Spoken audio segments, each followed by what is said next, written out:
So platelet rich plasma అంటే మనం ఎక్కడో ఏదో తీసుకొచ్చి చేసేది కాదండి.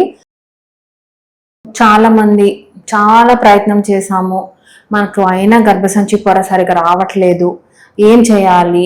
కొంతమంది డీలా పడిపోతారు, ఇంకా నాకు రాదేమో, ప్రెగ్నెన్సీ రాదేమో అని.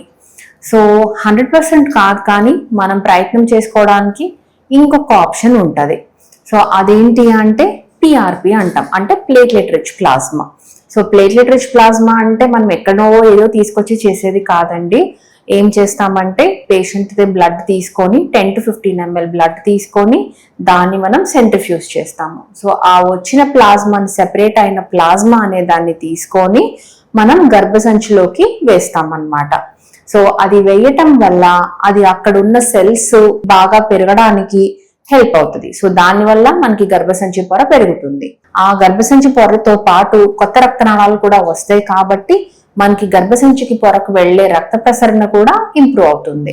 సో దీనివల్ల మనకి క్లినికల్ గా మనం ప్రెగ్నెన్సీ రావడానికి చాలా హెల్ప్ అవ్వచ్చు.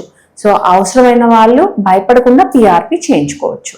సో అసలు ఈ పిఆర్పి ఎప్పుడెప్పుడు చేస్తాము? సో పిఆర్పి అనేది యూజువల్ గా మంది పీరియడ్స్ వచ్చిన తర్వాత 8వ రోజుకి మనం చేస్తాము. సో ఫస్ట్ డోస్ అది.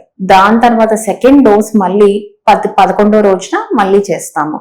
దాని తర్వాత మనం ఒకసారి స్కాన్ చూసుకొని అసలు గర్భసంచి పొర ఇంప్రూవ్మెంట్ వచ్చిందా లేదా అనేది చూసుకుంటాము. చాలా కేసుల్లో మనం చూసే వాటిల్లో ఇంప్రూవ్మెంట్ అనేది కనిపిస్తుంది.